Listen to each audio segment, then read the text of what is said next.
Sports के भी बहुत अच्छे उसमें रहे हैं, स्पोर्ट्समैन भी रहे हैं, क्रिकेटर रहे हैं। तो वास्तव में ऐसे मेयर हमारे बीच में आज पधारे हैं।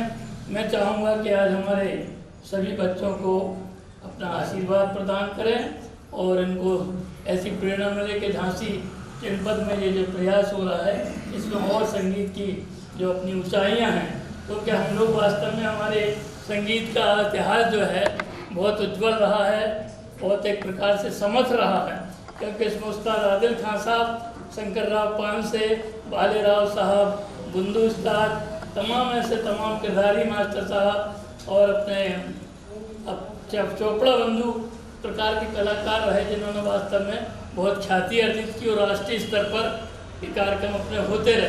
तो उसी विधा को हम लोग चाहते थे कि नई पीढ़ी भी जाने, नहीं तो ये विधाएँ धीरे धीरे लोग समाप्त होकर अपना मोबाइल पर और टीवी पर जाके आधारित हो रहे हैं। इसलिए ये बहुत चिंता का विषय है और आप सब लोगों का सहयोग मिलेगा तो निश्चित रूप से दूसरी कार्यशाला भी हम लोग बहुत जल्दी आयोजित करेंगे।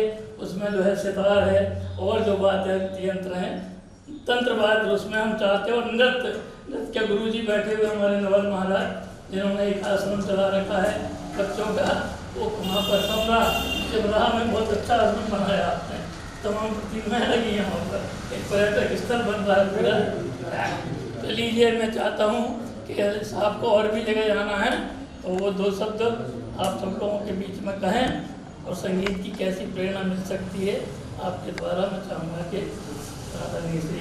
तो मैं आदरणीय डॉक्टर धनुलाल गौतम जी उनसे अनुरोध करूँगा कि उन्होंने मुझे 2 बार आदरणीय कहा, जो कि मुझे स्वीकार नहीं है, क्योंकि जिस नगर निगम के माध्यम से हम झांसी की जनता की सेवा कर रहे हैं उसकी सेवा मुझसे पूर्व और शायद मुझसे बेहतर आप कर चुके हैं। और हमारा जो पार्टी का संगठन है भारतीय जनता पार्टी, जिसके हम लोग के सभी लोग कार्यकर्ता हैं, उसकी दृष्टि से भी आप हमारे सीनियर हैं। तो आदरणीय आप हैं, ना कि हम। दूसरा क्या है कि पद पदवी के कारण से, इस बात को गंभीरता से समझिएगा, पद पदवी के कारण से व्यक्ति का सम्मान हो, ठीक है, वो भी आवश्यक है, लेकिन हम लोगों को सिखाया ये गया है कि चित्र की नहीं चरित्र की पूजा करना। भगवान राम की हम पूजा कर रहे हैं, लेकिन वो कैसे मर्यादा पुरुषोत्तम राम बने, क्यों उन्होंने राजपाट को त्याग किया था, वैसा मर्यादाओं की जो स्थापना उन्होंने की वैसे हम लोग कर सकते हैं क्या, उसमें से कुछ अंश हम लोग अपने जीवन में उतार सकते हैं क्या। तो जब तक हम ये नहीं करेंगे, नाम की नहीं काम की प्रशंसा, काम की पूजा, काम का सम्मान जब हम करेंगे, व्यक्ति का सम्मान करने से नुकसान, लोग व्यक्तिवादी बनेंगे, तो काम का सम्मान।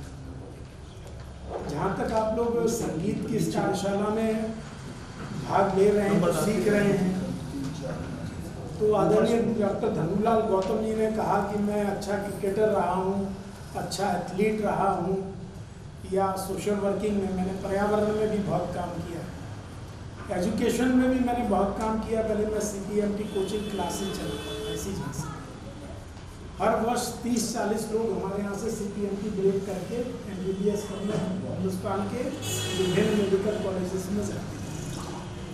उसी स्थान पर फिर हमने विवेकानंद पब्लिक स्कूल के नाम से कॉलेज शुरू कर दिया। आज 20 वर्षों से मैं स्कूलिंग में हूँ और आप लोगों को जानकर खुशी होगी, मुझे नहीं आता संगीत, लेकिन मेरी एक कल्पना थी कि महारानी लक्ष्मीबाई का एक गीत जो है सुभद्रा कुमारी चौहान ने जो लिखा था, खूब लड़ी मर्दानी में तो झांसी वाली रानी थी, इसको म्यूजिकल ट्रैक पर रिकॉर्ड कराने का काम हिंदुस्तान में सबसे पहले मैंने किया। और पिछले 15 वर्षों से झांसी में, झांसी महोत्सव में या बड़े बड़े सांस्कृतिक कार्यक्रमों में अपना स्कूल जो नृत्य नाटिका प्रस्तुत करता है, किसी ने देखी है क्या खूब लड़ी मर्दानी पर नृत्य नाटिका हमारे स्कूल? बहुत है, वो तो हमेशा होती है, अपना ही विद्यालय रहता है। मैं समझता हूँ कि मुक्तागाजी मंच पर अच्छी से बार हो चुकी है। अगर नहीं देखा है तो देखना चाहिए। अभी 18 जून को जो महारानी लक्ष्मीबाई का बलिदान दिवस है, उस दिन भी या उसके एक दिन पहले सांस्कृतिक कार्यक्रम होंगे, उसमें भी शायद हमारे स्कूल के द्वारा जो कार्यक्रम किया जाएगा जिसे देखना चाहिए, जिनके कारण से झांसी पूरी हिंदुस्तान में क्या पूरी दुनिया में जानी जाए।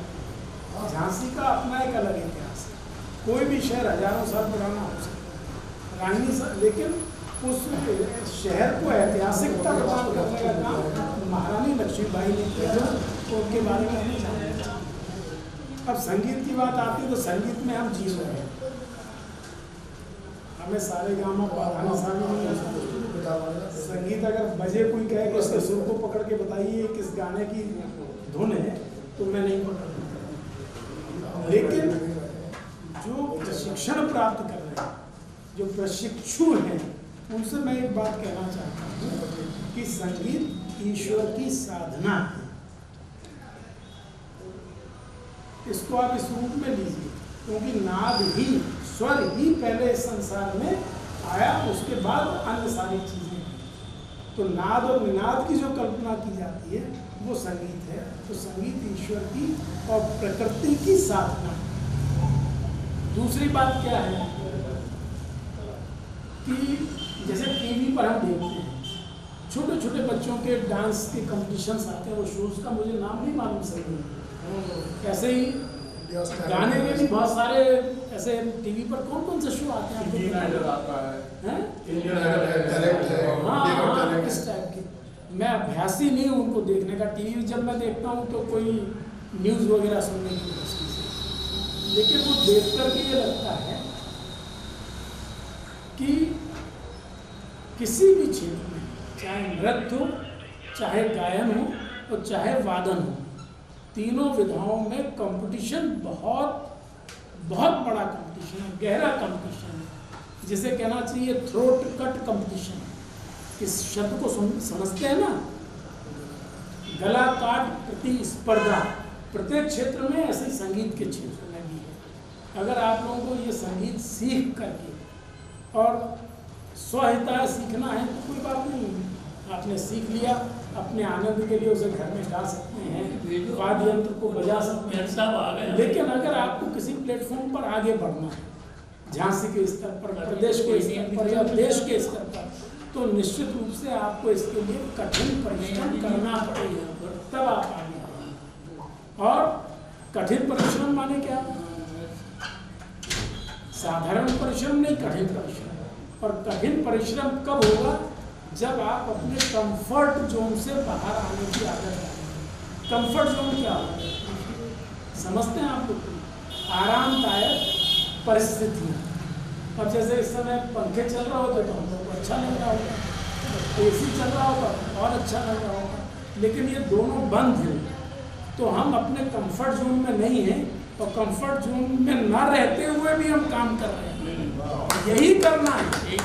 कठिन परिस्थितियों में, विपरीत परिस्थितियों में अतिरिक्त परिश्रम अगर हम करेंगे तो किसी भी विधा में हम लोग आगे आएंगे। दूसरी बात ये है कि राग, रसोई और पागड़ी। पागड़ी माने पगड़ी, दो बड़ी की पगड़ी बांधी जाती है। राग, राग माने यही गाना, और रसोई माने क्या? भोजन बनाना। ये तीनों काम कई बार बहुत इत्तेफाक रखते हैं और अक्सर इत्तेफाक रखते हैं। कई बार अच्छा गाने वाला, हमेशा सुना होगा बहुत अच्छा गाता है और कभी कभी मंच पे वो रसोई बहुत अच्छा भोजन बनाने वाली माँ होगी, भाभी होगी, बहू होगी, कई बार उसके हाथ से गड़बड़ी हो जाती है। और ऐसे जो पगड़ी बांधी जाती है, पगड़ी भी बहुत अच्छी पगड़ी बांधने वाला भी कई बार पगड़ी ठीक नहीं बांध पाता है, चूक जाता है। तो ये राग, रसोई, पगड़ी ये इत्तेफाक का भी विषय है। कभी कभी इसमें चूक हो जाती है, इसलिए चूक हो जाए तो घबराना नहीं है। तो क्या करना है? अगर अच्छा हो जाए तो इतराना नहीं है, कुछ गड़बड़ी हो जाए तो घबराना नहीं है, सिर्फ मुस्कुराना है और निभाना है, अपने काम करते जाना है। करते जाएंगे। जय हिंद, जय भारत।